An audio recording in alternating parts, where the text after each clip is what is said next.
Hello and welcome to Commendable Commotion. I'm Matthew Tanner Melgy and I'll be talking to some fascinating people about some equally fascinating topics that need more commotion. In this interview, I'll be talking to Sean MacDhonnagain, a writer and theatre producer who has done some amazing work in both fields. There are plenty of interesting insights into starting a creative career in this interview, how to go about writing in your own style, and much, much more. And of course, there's plenty of talk about the attention that the arts deserve in general. So, without delaying much longer, please enjoy our chat, and I hope you take many useful things from it. So, Sean, who are you and what do you do? Please, if you would. Hi, Matthew. Thanks, William, for having me on. No Um, problem. so, my name is Sean MacDhonnagain. My full-time job is a teacher, but I work mostly as a writer in theatre as well. Mostly playwriting, but I've written a few radio plays as well. And I do act on top of that and do a little bit of set building and that sort of thing. That's great. Now, I want to ask, how did you get into that? I mean, even your teaching career as well, but also the more creative stuff. I'd just be interested in knowing, how did you get into that? Well, when I was in second year in college, I joined UCD Dramsoc, which is that's where I really cut my teeth acting wise. I'd done some speech and drama classes before that, and I think for there's a lot of young people do speech and drama, and then at a certain age, I think in particular with boys, it falls to the wayside because of usually of sport or something instead. And for me, it just didn't. I always prioritized it. And so when I got to college, the idea of joining the drama society really appealed to me. And yeah, in my time there, then I acted in, I think it's over 30 was the final number of plays. I built the set for a lot of plays as well, and I started writing. So um, I wrote two plays while I was in Dramsoc. And I think the way I really got into it, to actually answer your question, was the that we were reading script submissions, which is how they decide which shows go on each year. And I just remember reading several scripts and starting after a while, you start to critique them. You start to say, "Oh, I like this," or "I didn't like the way this was done." And there comes a point where you kind of think, "God, maybe I know enough about this to try it out myself." So that was kind of where it all started. Cool. And what's interesting is that as well as the sort of on-stage stuff, the kind of in-your-face stuff like acting, for instance, so I get the impression you also have an interest in the behind-the-scenes stuff as well, which is just interesting kind of as a contrast, I suppose. I'm not saying people can't do both, obviously they can, but I'd just be Mhm. interested in knowing which do you prefer, like backstage or front stage or on stage even, or do you like them both equally perhaps, or I think now at this point, I prefer writing would be my main thing, which I suppose is it's not quite on stage, but it's not quite backstage either. But yeah, that'd be my main one really. I got into set design really for the most part, to be honest, because there was an open slot on the committee, and they were looking for people to be in charge. I think we called it production managers at the time, but they've changed the name of it since. Um, but there was a slot open for that, so I said I'd do it, but that meant I had to start designing sets. But my dad was a carpenter, and so that's um that's part of where that came from as well. That we would have done small woodwork projects and that sort of thing at the back when I was a child. Um, and then on the other side, my mother was a writer, so that's where that came from as well. Um, so yeah, I'd say my personal preference now of the three of acting, writing, and stage design would probably be writing. And stage design is now the one I do least.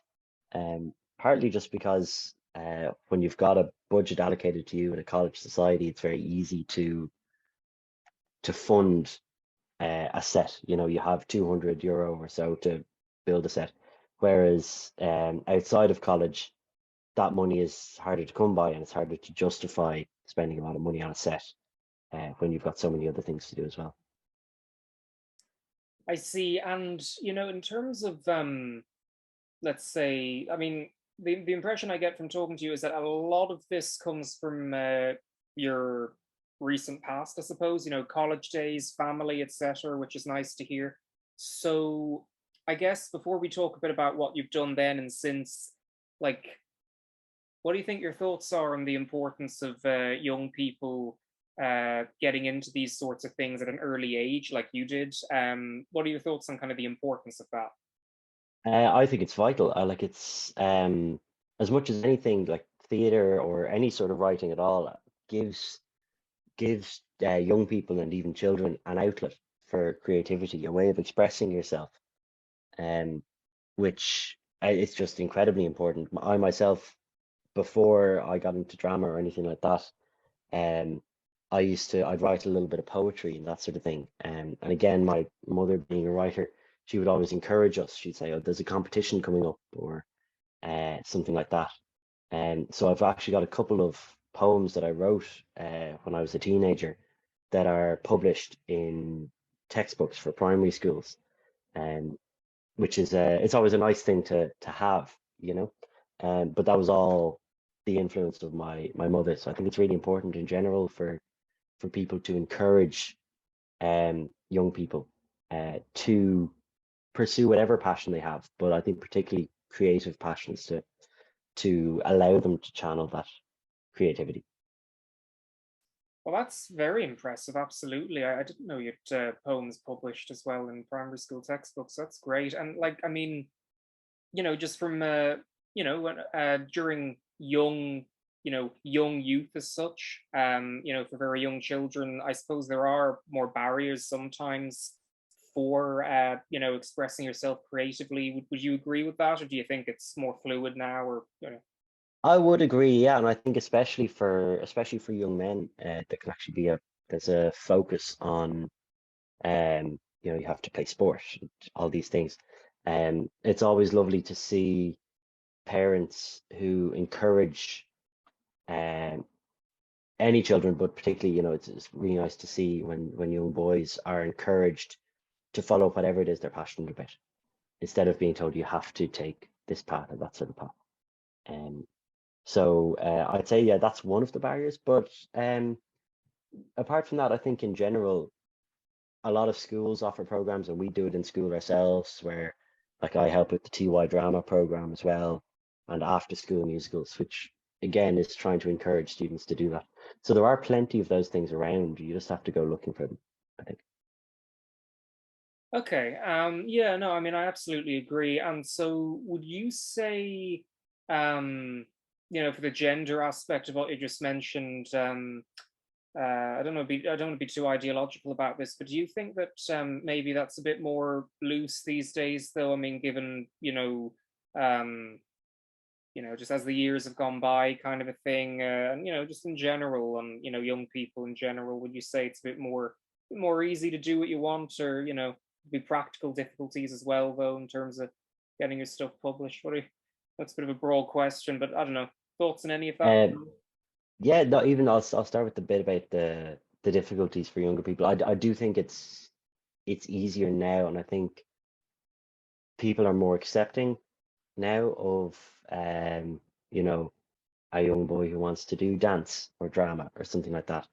Uh, and similarly, that girls are being encouraged to play a lot more sport, which is absolutely fantastic as well. Um, so yeah, I do think it's getting better. I think it depends a huge amount on the parents and the ideology of the parents of young people. But yes, to answer that part of your question, I do think it's better.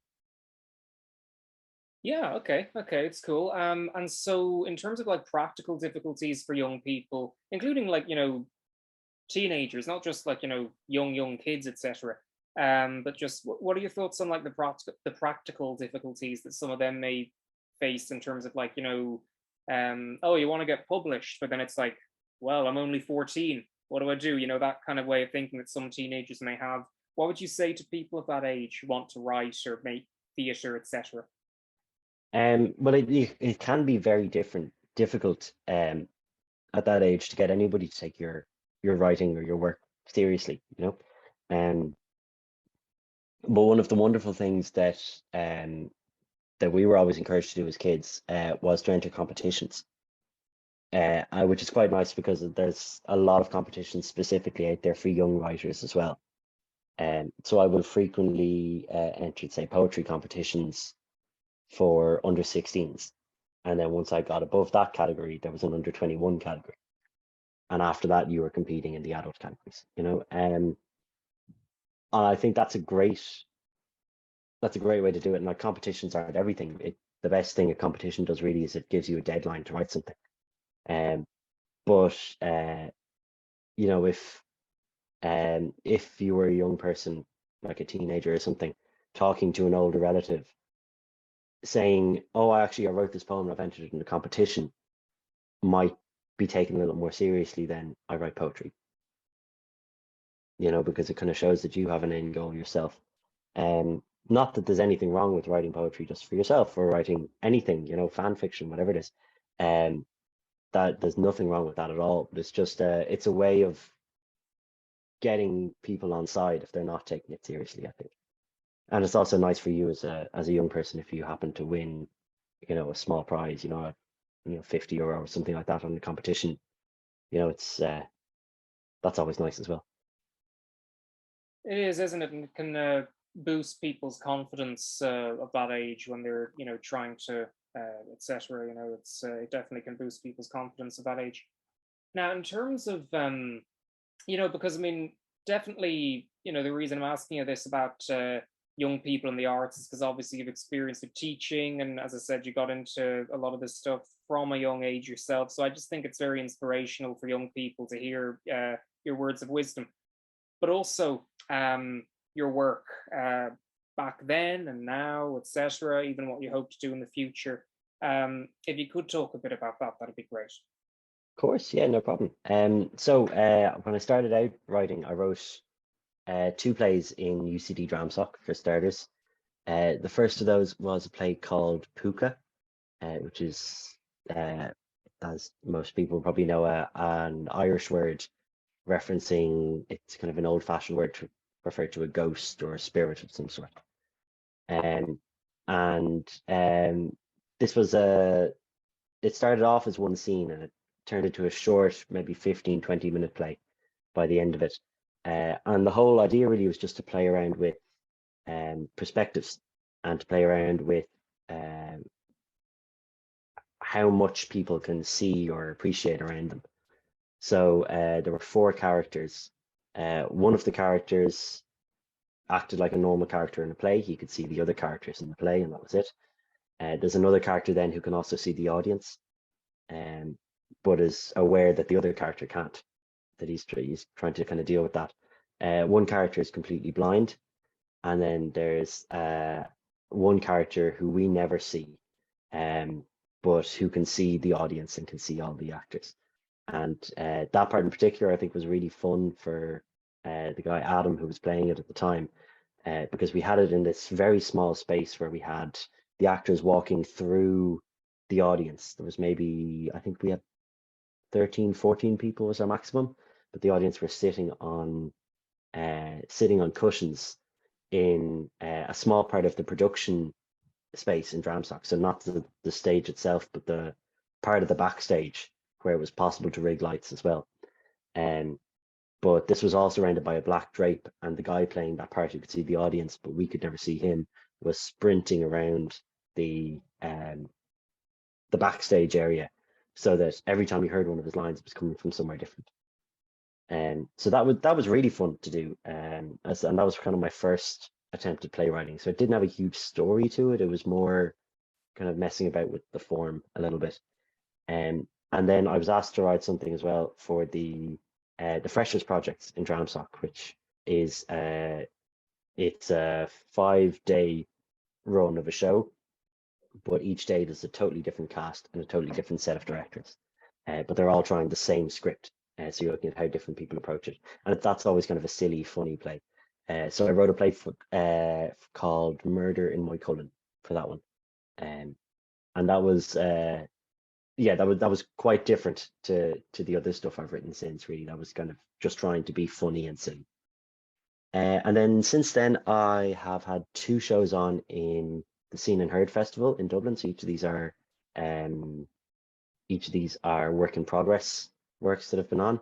One was On the Water, which is a story about a young girl traveling up the Liffey from Kildare up to Dublin. And the other one then was called Alva. That was on just before COVID hit.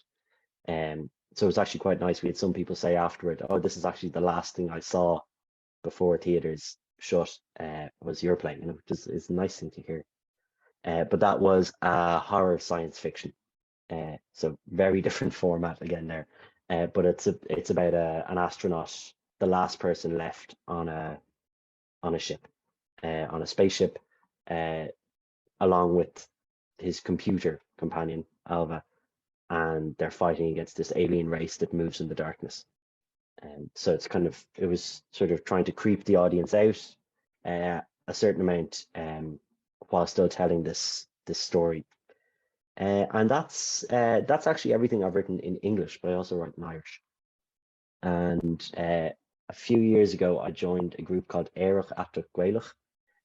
Éireach is the Irish for gay, and Atach is the Irish for queer. So it's gay, queer, Irish. And yeah, it's just a group of queer Irish writers. I'm by myself. And with this group, they work on all sorts of different types of art. It doesn't even have to be writing. But with this group, I developed a play called An Chus Ella, which means the other foot. And that's actually what I'm working on still at the moment, as much as anything else. That I started out working on this with this group, and then got a bursary from Axis Theatre in Ballymun to develop it a little bit further. So that's where I'm at the moment now. Is I'm kind of looking at what the next step will be for that play. But that's a play about two young men who are on the same football team who fall for each other, and trying to deal with the dressing room dynamic in that scenario. Um, and that's everything I've written for stage as it stands. So apologies for maybe going on a little bit long there with all the different descriptions. No, no, no, no. It's pretty good. It's pretty good, and it's a kind of dynamic range of stuff as well. The bursary stuff is interesting. It'd be great getting your advice for people about that. But just briefly, the puka piece that you wrote. Mhm. So the ghosts, one of the characters not being seen, the black drape, etc., darkness. It sounds form-wise a little bit similar to the space piece that you wrote more recently. So you say they move around in the darkness, the kind of villains in it. I mean, it's just kind of interesting, that similarity. Did you presumably notice that yourself? And if so, maybe what drew you to doing that, if you would? I do, yeah. It wasn't done on purpose, in that I never saw Alva, which is the space piece. I never saw it as a follow-up to Puka or an extension of the ideas in Puka. But looking at it, I was actually thinking about this morning, and I was thinking, actually, yeah, no, there's a link here. So it wasn't a conscious effort, but it did. Yeah, it did definitely come from that, and it's something I always like to do, is kind of to play around with what's seen normally in a theater. Yeah, I like the idea of the audience coming out of a show having experienced something that they wouldn't normally associate with a play, and that even if you didn't like the story, or you didn't like the actors, or anything, that you'd at least come out and say, "Oh, that was an interesting idea, actually, to make that." And so I always try to work something like that into a script because of that. Well, that's amazing. And I would be interested in talking a bit more about that in relation to, like, how technology may play into that. I'm sure many people will be interested in that as well. But first, I just would be interested in knowing the bursary stuff and just awards in general, funding in general, bursaries in general. What sort of advice would you give to people who, you know, are striving to, get funding in any context, anywhere in the world, and literally anywhere? What sort of advice would you give? Because I mean, it can be quite difficult sometimes. It's very difficult. And like, I mean, I've applied for various things, and this is one of the few things I've ever actually got. Um, you know, I would say, first off, like look at loads of different options. Don't hang your hat on one funding opportunity, because more often than not, you're going to get a rejection. It doesn't matter how good your work is, that somebody who is putting it together mightn't see the vision that you have. Or sometimes, they might have five places and they're just, your idea is good, but there are five that are better, and there's nothing wrong with that. It doesn't mean that your work isn't good. It just means you keep looking in other places. Um, the other thing I'd say is, see, is there anything specific to what you do? So, like, for example, as well as general literature grants, there are specific theatre grants that I deal with.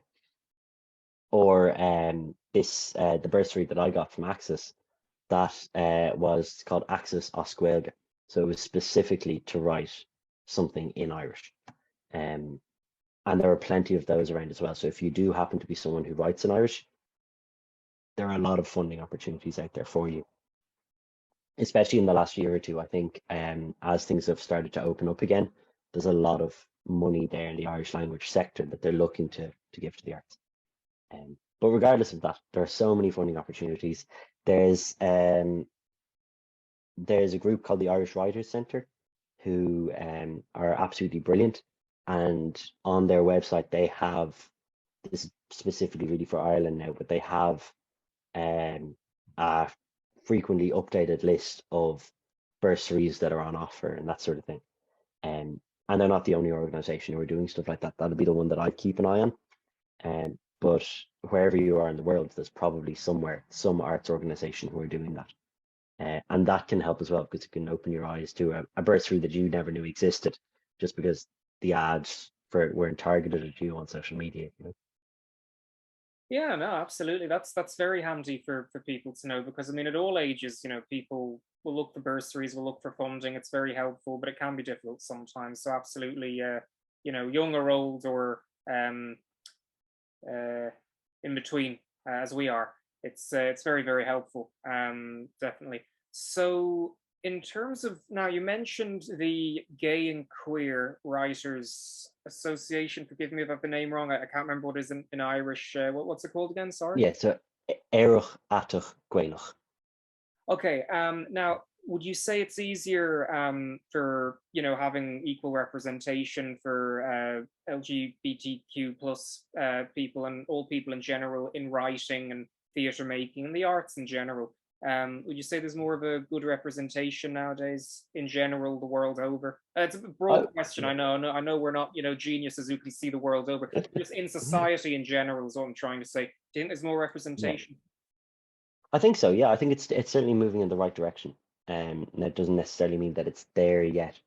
And it's not something I'd have experience of really, but I know that the fight for trans rights in general and trans representation across various forms of media is 15, 20 years behind the fight for gay and lesbian and bisexual rights.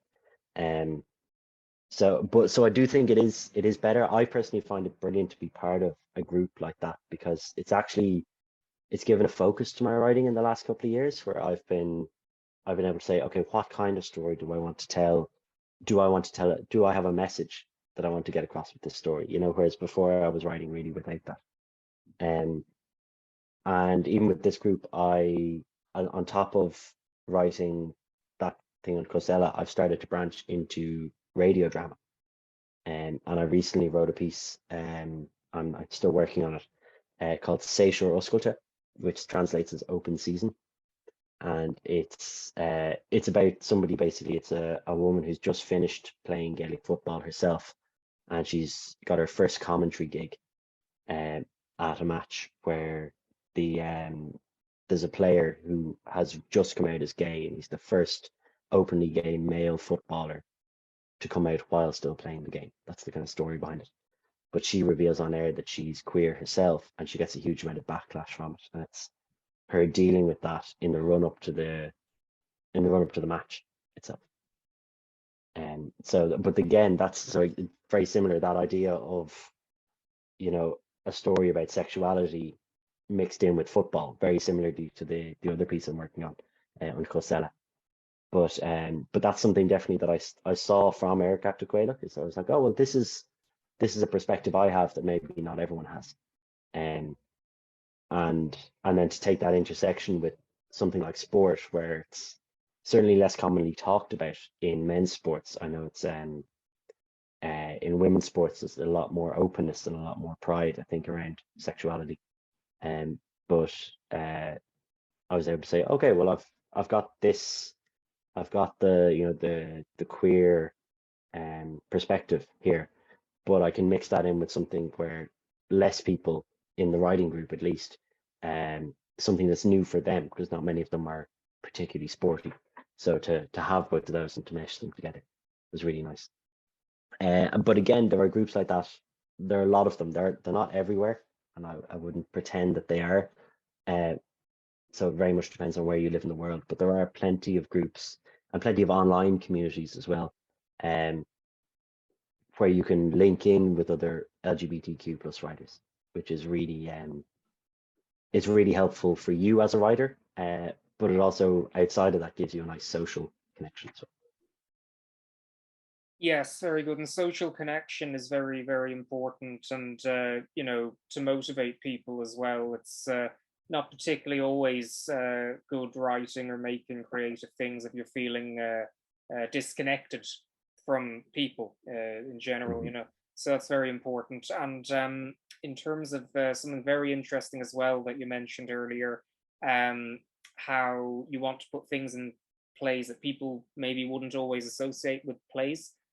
Do you think digital technology is good for that sort of thing? Like when you see online plays or digital productions, or just the integration of, say, screen technology in certain plays on a stage, that kind of thing. There's so many examples. We could go on and on talking about them, Mhm. but it'd be good to hear from you. Like, what are your thoughts on that? Because digital technology is, quite recent. So, any thoughts on that at all? The Yeah, opportunities that presents? sure. I love to see technology used in theater in general. I think it adds to the spectacle a lot. Now, it's not always necessary as well. Like I wouldn't like to see it used just for the sake of it, you know. Um, but but even like the use of projection in theater, using projectors has become so commonplace. Now, and most of the time it serves the story very well, or for, say some of the school productions that we do, you have the opportunity to actually project a different background, which is it's not the most creative and exciting thing in the world. But sometimes, when you have a small team working on something and it's for the benefit of the actors, to give them an experience, that can be a really helpful way of setting a scene. And I do like online plays as well. I know most people aren't, it's kind of hit and miss. You wouldn't watch it over the opportunity to see an in-person play. Um, but there were a nice stopgap, I think, um, during the pandemic. And it's nice now. You see a lot of places are, once they finish the run of the play, that they'll then offer the chance to watch the play online, which is really nice if you're interested in a play that's happening, let's say here we're in Ireland, it's happening in the UK, or elsewhere in the world, or if you're just priced out of it, like there's there was a production of Endgame on in the Gate recently, and I wanted to see it, but I was a bit strapped for cash at the time, so I couldn't really afford to go.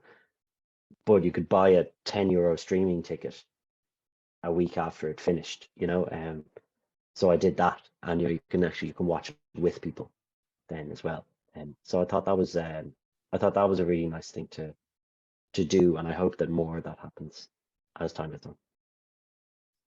Absolutely, yeah, and it's just incredibly interesting given the similarities between productions that work that way and things that you would see on, websites like YouTube that wouldn't be thought of as necessarily theater, but in a way you kind of could almost consider them theater, like web series, um, alternate reality games. I don't know how familiar you are with them, that sort of thing. Just, it kind of broadens the creative opportunities for artists. So I don't know if you're familiar with that kind of thing, like web series and or any examples that you may know of such, and any Yeah, similarities perhaps or differences between that and theatre. Any thoughts on that? yeah, I'd have a little bit.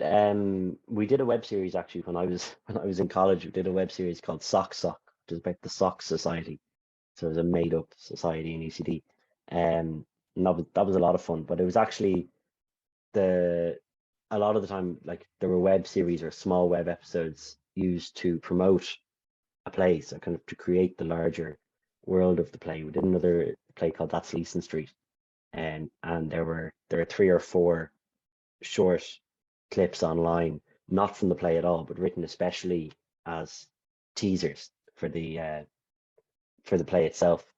And so that was quite nice. I thought it was interesting that you mentioned augmented reality games as well. Now, honestly, I wouldn't have much experience of that, but I am interested in gaming, and I actually love a game that has a strong narrative running through it. And actually, I finished playing The Last of Us this morning, the first one, and I loved it. Just the character development, everything through it. I think as games have become um more capable of telling a long form story, that some games have really approached that well, where it's no longer um just action. It's about how you actually feel something for the characters. Yeah, absolutely. That's incredibly interesting. And you hear a lot about that with people like Hideo Kojima. I don't know if you're familiar with him, and And can't say I am, no. he's the guy who made Metal Gear Solid, Oh, and brilliant. Yes. very inspired by cinema in general. And there are all sorts of cinematic references, even like the camera angles are so cinematic. And other people like that as well. Like I know Guillermo del Toro, the filmmaker. Was he? Yes. Yeah, was he involved in a video game recently? I think he was. I couldn't tell you off the top of my head, but you are seeing that now in games where you've actually got recognizable actors Yeah. in the games, that there's a brilliant one called Until Dawn. It's a horror game, but Rami Malek is one of the main characters in it, and he looks like himself. They've got rights to use his face, and there's a few other names in there that'd be quite recognizable as well. But I do find that interesting that it's not just an actor's voice. Actually using an actor's likeness is a way to promote and to sell a game now, which I think is very interesting. It is, no, absolutely. And the technical aspect is interesting as well. I don't necessarily know how they make it hugely. I have a bit of familiarity with it, but it's just so interesting seeing how, camera wise, special effects wise, all these things are gradually being used from cinema and television. And it's incredibly interesting, and narratively as well, obviously, as games are developing over the years, more and more complex, and they were complex even in the 1990s as well. So it's very interesting seeing how these things work. Um, Now, in terms of inspirations, any inspirations in particular you'd like to mention for your work in general, from anything? Um, that's a very good question. I hadn't thought about it in advance. So in terms of my own inspirations, like, I personally, just read a lot of plays, which I find helps a lot. And there's some plays that are really interesting. There's one called Enron by Lucy Preble that I read a few years ago, but it's just stuck with me since as like just this mad sort of theatrical idea. And I was over in London recently and actually bought a book of her plays, so I'm looking forward now to reading through some of her other plays as well. Um, so that would be an inspiration, definitely. I have a book here on playwriting behind me as well that I thought would be worth giving a mention to. It's just called Playwriting, but it's by Stephen Jeffries. And I found that really helpful in just kind of focusing your um, focusing your craft, and learning to tell a story in the best way possible. Um, he's someone who's worked in the Royal Court Theatre in London for years. But I actually passed by the book on the shelves of Hodges Figgis yesterday, so I do know it's available in Ireland. So I just thought I would mention that.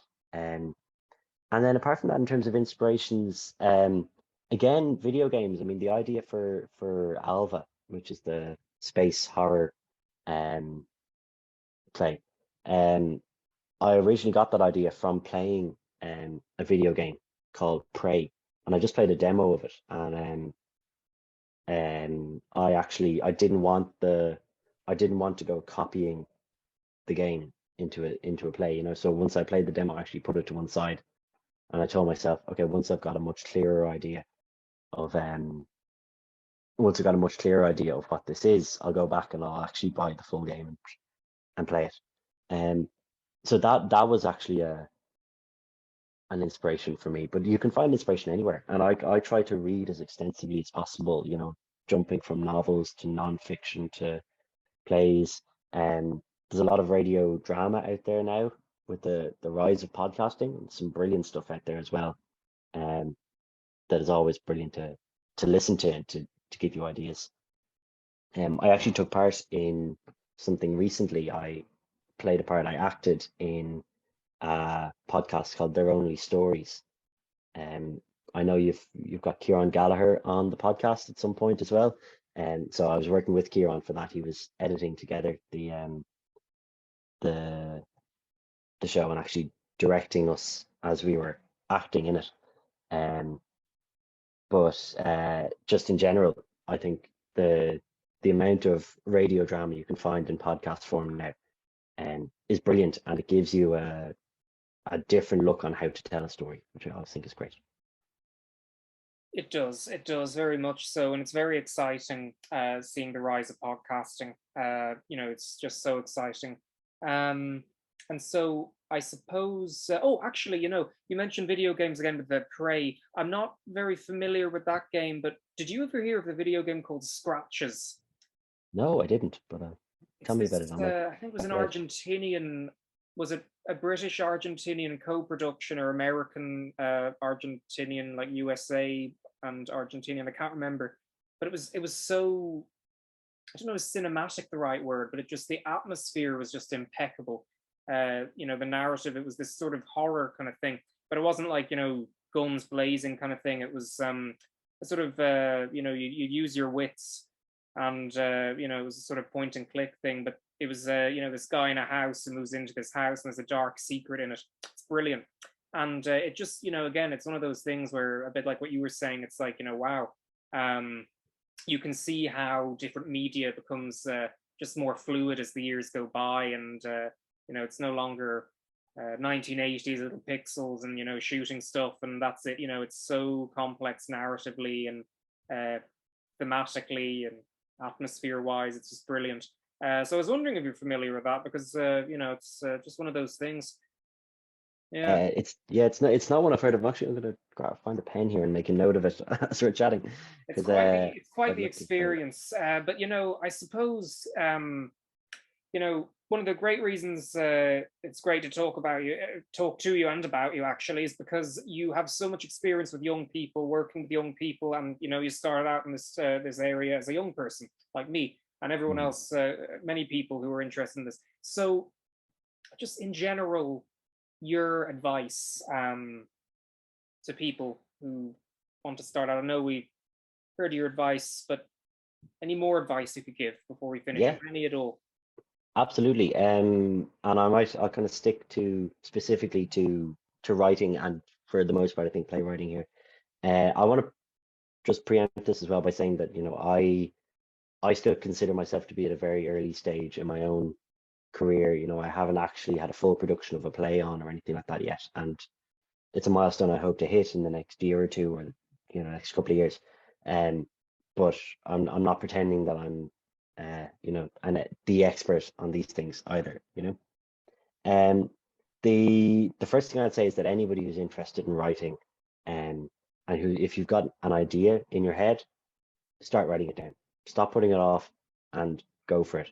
And it can be quite scary. I remember doing a workshop with Lisa Tierney Keogh in the Abbey Theatre. And she had a play on called This Beautiful Village, which was very good. They actually had an online version of it as well. And that kind of ties back to what we were chatting about earlier, and that it was a neighborhood watch meeting, but they turned it into a neighborhood watch Zoom meeting, and which it worked really well. So I definitely recommend that to anyone.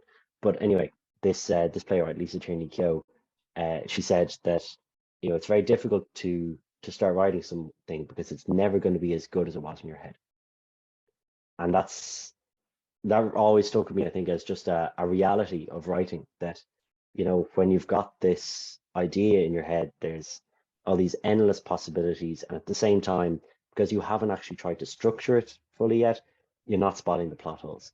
So you've just got this perfect idealized version, and then when it actually goes down on paper, it's shorter than you think it's going to be, or there's all sorts of different things there.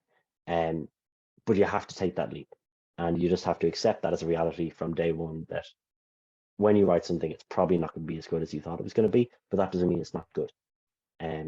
So I'd say yes, stop putting it off, start writing.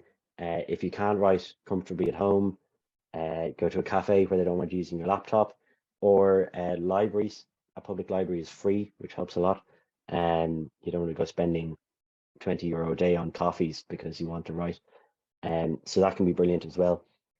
And again, I want to mention the Irish Writers Centre here, because members of the Irish Writers Centre actually get you get a room where you can go and write in, and it's something I was only a member for one calendar year, and I'm not currently, though I keep meaning to renew my membership. But I found it really helpful in that year that I had somewhere I could go. They could give me an empty room where I could write. I could stand up and start reciting bits of what I was doing to get an idea of how it felt, which you wouldn't be able to do in a cafe or a library or something like that. Secondly, then, and this one is really specific to playwriting, is start watching and reading whatever it is that you're interested in getting into. So in this case, start watching and reading plays, and working out why a writer made this choice. Why does the story start at this specific moment and not the week before or a week after? And little things like that, you'll start to get a feel very quickly for what type of plays you like and what kind of thing you want to write.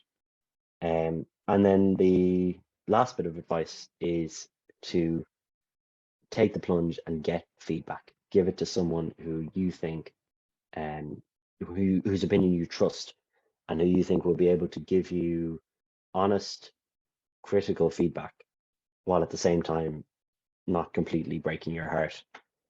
If they don't like it, that they'll still be able to find positives as well. And that can be really difficult to do. But if you're genuinely interested in your work getting better, it's really important to have other people look at it. It is. It's so important. And that's great advice. It's great how you know you're able to concisely elaborate upon that advice and explain that advice and make it easy for people to understand. It's great. And I suppose the teaching would fit into that. It makes sense that you'd be into teaching as well. So very, very useful, very, very helpful. So thank you very, very much indeed, Sean. It's been great talking to you, and we look forward to the work that you're going to come out with and that you're working on. It's brilliant. So thank you very much. Thanks a million, Matthew, and looking forward to listening to the rest of the series.